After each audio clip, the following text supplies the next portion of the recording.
I'm Joe Lample.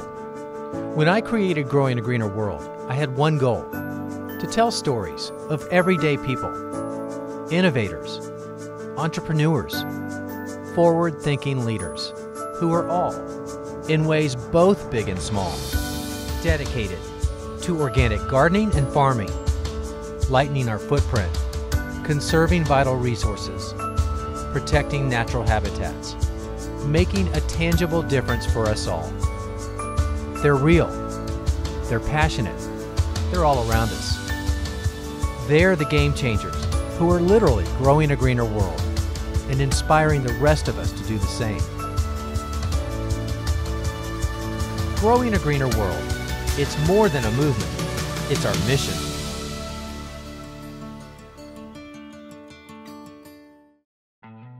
Over the years, there's been no shortage of discussion regarding the plight of the honeybee.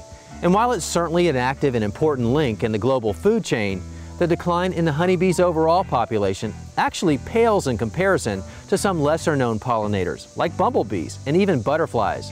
But we found an organization working hard to turn things around. Based in Portland, Oregon, the Xerces Society for Invertebrate Conservation is a nonprofit group named for the now extinct Xerces blue butterfly, the first butterfly in North America to go extinct as a direct result of habitat loss. Founded in 1971 to protect pollinators and other invertebrates, the Xerces Society is kind of like the Audubon Society, except for insects, and it's filled with passionate and talented professionals working on the forefront of invertebrate protection.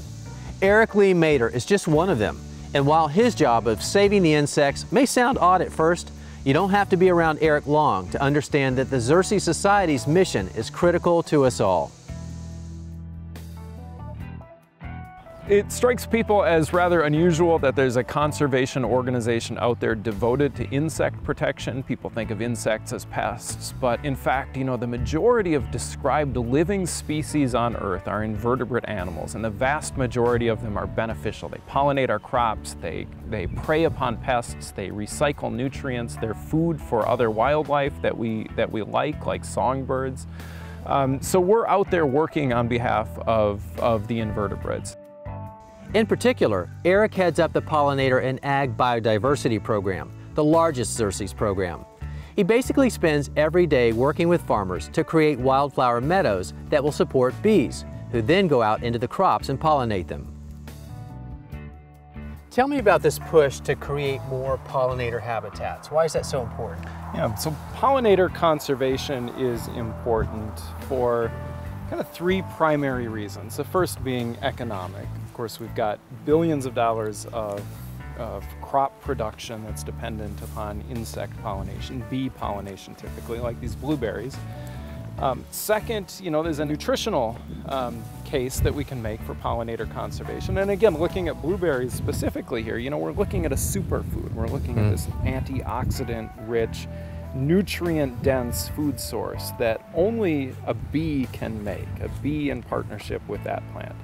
And then, we can make an ecological case for pollinator conservation as well.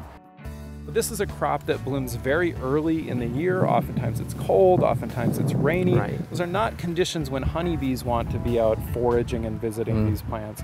But bumblebees are actually warm-blooded, and they're perfectly happy to be out here on a cold, rainy spring day visiting these flowers.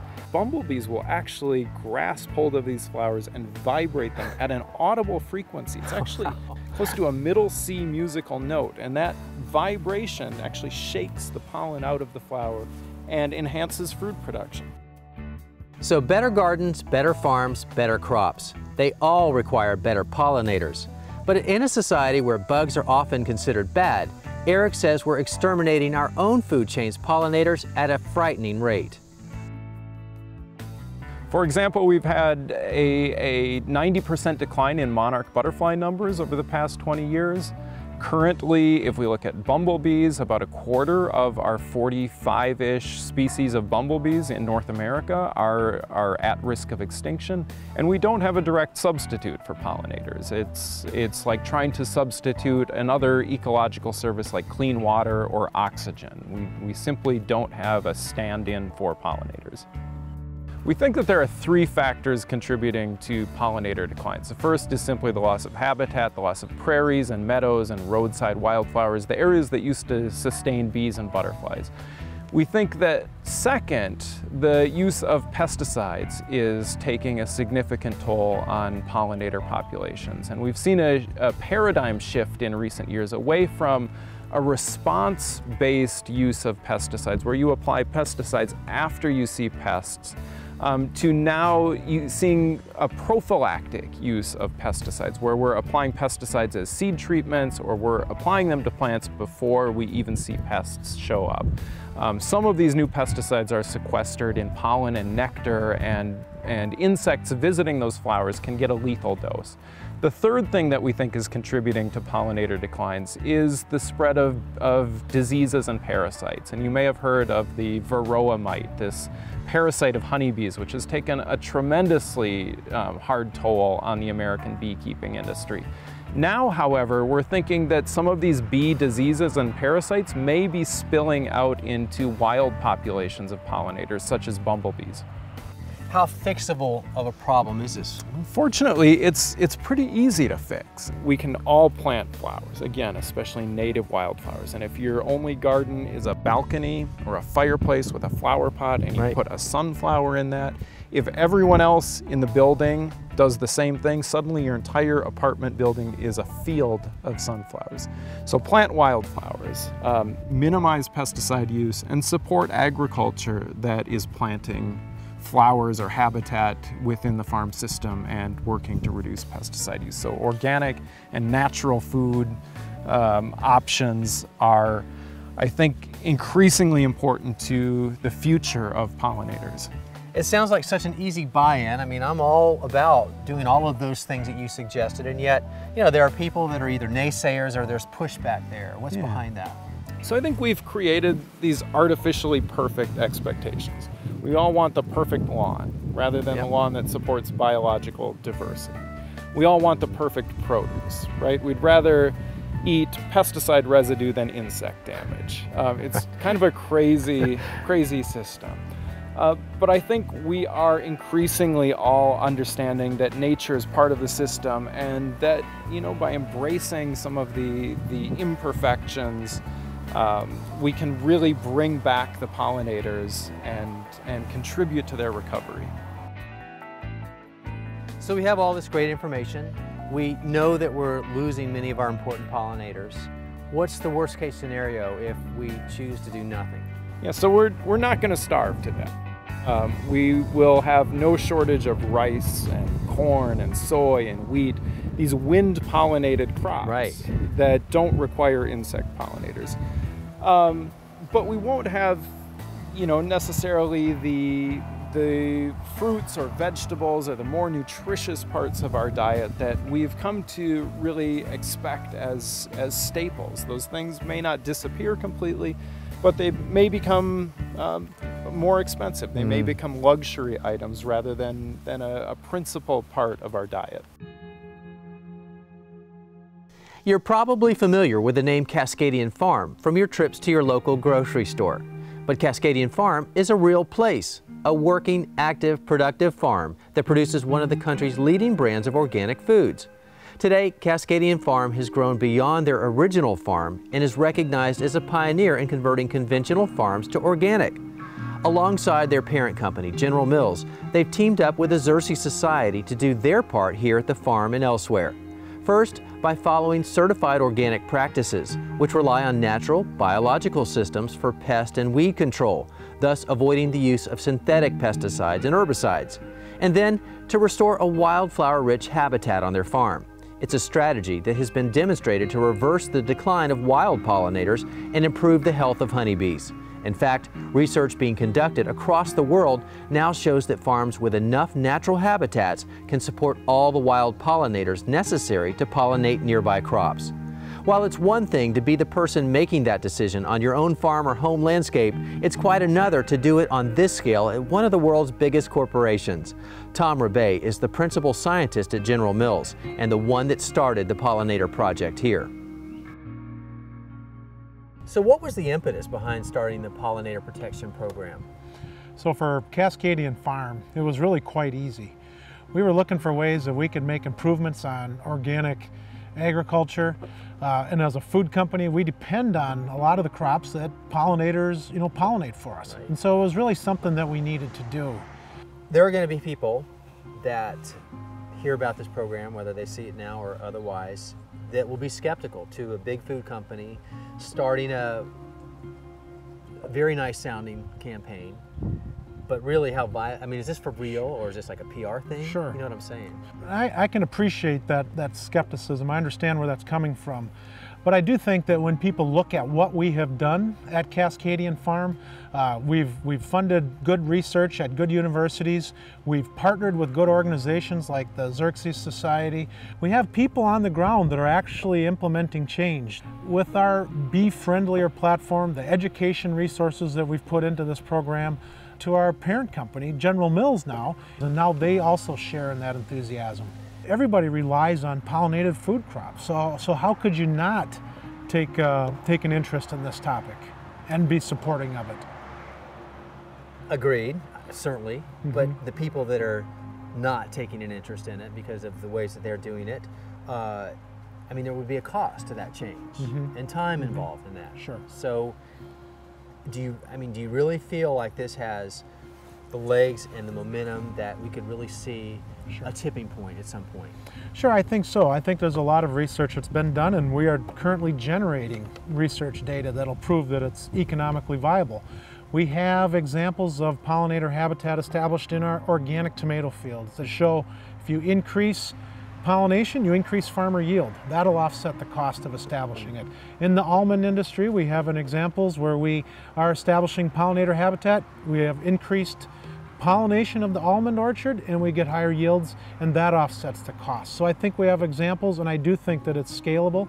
And I think to really move the dial, it has to be implemented in all types of agriculture. Is that resonating? Is there pushback? Yeah. I think it is resonating with our peer set. And I think other companies understand the importance of pollinators and the importance they have in our food supply. And I think it brings back trust. At the heart of every farm, no matter how big, is the farmer. And here, it's no different. Jim Meyer moved his family to take over the care of Cascadian Farm almost 25 years ago, long before it was an everyday brand name in the grocery store aisle. He's a longtime advocate for organic agriculture, and he's always looking for ways to work with nature to get the most out of the harvest. I think one of the most important things I do as an organic farmer is raise beneficials. That means creating the habitat that they're going to be happy in. Whether I'm raising plants or insects or microorganisms, I've found that if I create and build a habitat that's going to support their life, they come in, they move in, they raise their kids, the whole family's out there helping me do my job. It's a great win-win. And it's devoting a small portion of the land to plants that will support these pollinators and these other beneficial insects. It's such a little give to the natural world for such a great benefit to us as gardeners or farmers. Since we've started putting a focus on pollinators and adding in more flowers, more bloom to different times of the year to feed them, we've been seeing some great results here at the farm. For instance, years ago we used to rent honeybees in order to get good pollination, or at least we thought they were giving us good pollination. But over the last few years I've been reducing the number of hives I've rented. At the same time, I'm increasing the number of wildflowers we have in bloom here on the farm. And we've gotten to the point where we're not renting bees anymore at all. The native pollinators that live on the farm are strong enough now that they're doing all the work for us. I think that adding wildflowers and other blooming plants to the environment to attract pollinators and other beneficial insects and feed them, give them a place to live on your farm, is going to be a real key to the sustainability of agriculture going forward. One of the most important considerations around the efforts being done to attract and protect pollinators is that we're all in this together. Even at home, we can make a significant difference in our efforts there too. But in all cases, there are 4 main steps to creating and maintaining a successful pollinator conservation habitat. First, recognize existing habitats by taking inventory of flowers already there. It's the critical first step. By looking at your whole property or across a larger landscape, you may discover that there are abundant flowers already available during part of the year. If so, then concentrate your efforts on filling gaps in the succession of bloom. Second, protect the habitat for existing and new plants. Once you've identified pollinator habitats, the next step towards conserving pollinators is to protect these areas or habitat features from disturbance. It may be as simple as keeping a dead tree standing, a bare area of soil uncovered, a hedgerow, or vegetation along a creek bank undisturbed. Even wooden fences or outbuildings all can serve as important pollinator food sources or nesting sites. Third, provide new habitat for pollinators. The principles for doing so are the same, no matter whether it's a large farm, a public park, your backyard, or even an apartment balcony. And the first place to start is by increasing the available foraging habitat to include a range of plants, especially native species, blooming at different times. It's the best way to ensure that you provide a constant source of nectar and pollen throughout the seasons, as well as host plants for butterflies. For ideas and inspiration on what plants to use, visit a local public garden or nature center, a reputable nursery, or even review seed catalogs that specializes in native plants and flowers. And there are some great books written specifically on this subject that bring it all together. Well, now that you're hopefully convinced to add more natives to your pollinator habitat, where do you find those plants? Well, let's start with a word of caution, because many times mass retail garden centers are oftentimes selling mass-produced ornamental flowers and shrubs that aren't necessarily native, so keep that in mind. But you'll have some homework to do. Start by making a list and checking through reputable websites like the Xerces Society, because they have lists of regionally specific native plants. Once you have your list, then you can start sourcing those plants locally or through seed catalogs or specialty mail order companies. For me, my local go-to source is the Chattahoochee Nature Center in Roswell, Georgia, and horticulturalist Lisa Cole. Not only do they sell the regionally native pollinator-attracting wildflowers, but also they're on display, happily growing and attracting a plethora of pollinators, beneficial insects, and butterflies. It's the best of all worlds. You get to see the plants in action, and you can purchase them to take home with you. I purchased several flats of milkweed, also known as butterfly weed. It's the classic monarch-attracting plant, Asclepias tuberosa. Milkweed, in fact, is the sole food source for monarchs. So anything I can do to help populations of this amazing yet critically threatened creature is the least I can do.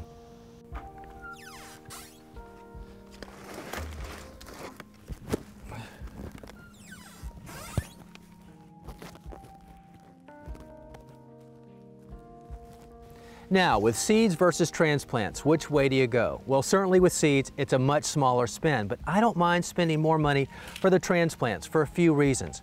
First of all, they're going to establish a lot more quickly, and they're going to outcompete those weeds that are going to try to germinate in the meantime.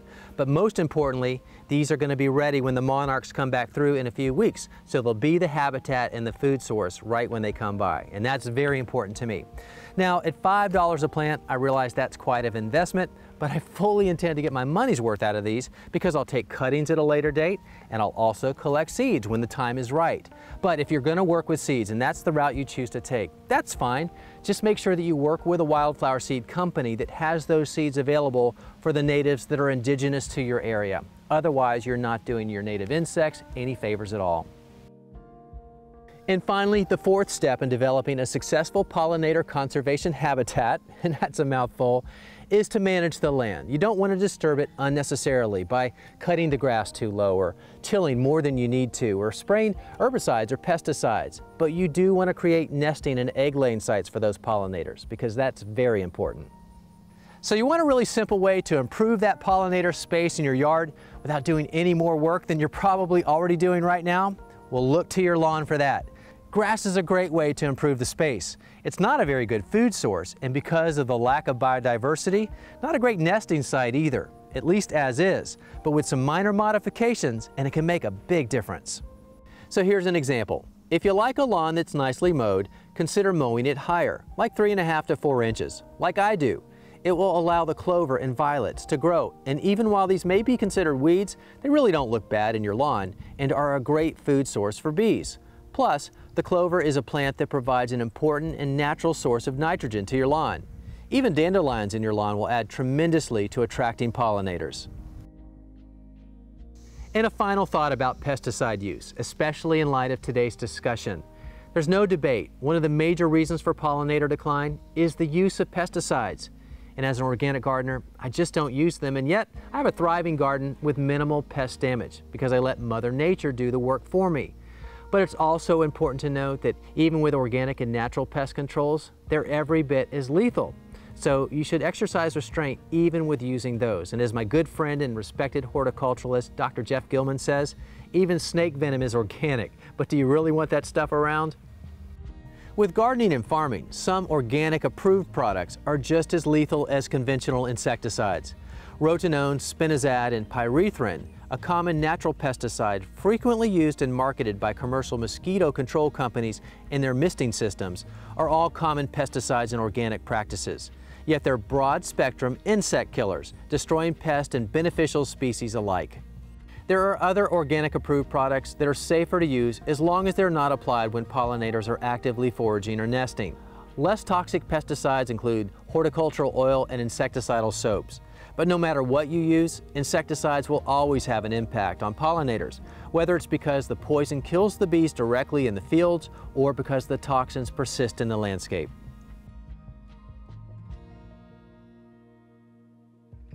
Now, if do-it-yourself projects aren't your thing, but you are ready to get started keeping perhaps America's most loved and talked about pollinator, the honeybee, well, there are numerous companies today that offer complete kits that include everything you need to get started.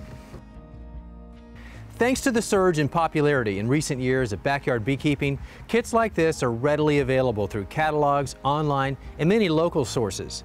This kit I purchased online includes everything you need to start raising honeybees, and it costs less than $300, and it comes with all the basics, including a deep hive body.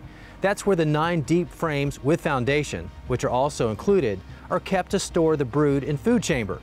The inner cover, which sits on top of the hive body, the outer cover, which protects hives from harsh elements, and the bottom board. It serves as the platform and hive entrance for the bees. An in-hive feeder, which serves as a supplemental feeding source to help your bees get off to a fast start or provide an extra food source. And there's also the smoker, the beekeeper's best friend in helping to calm the bees during those all-important hive inspections. You can also find optional stands like this one to mount your hive on a sturdy, level platform. When setting up your hive, try to position it so that it faces the rising sun, so your bees can make the most of each day.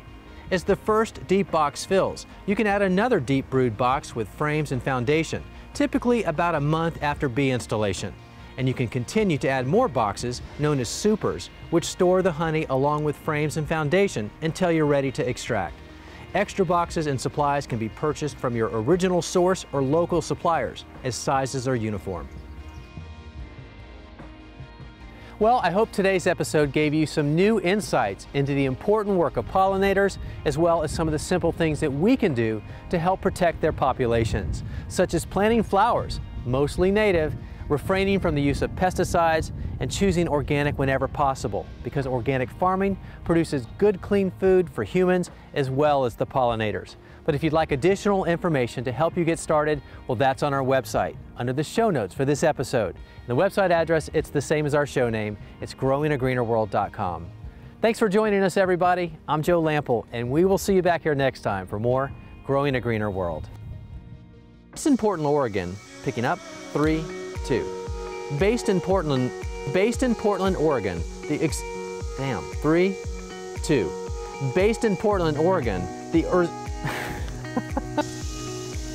Based in Portland, Oregon, the Xerces Society. See, I say it right. Based in Portland.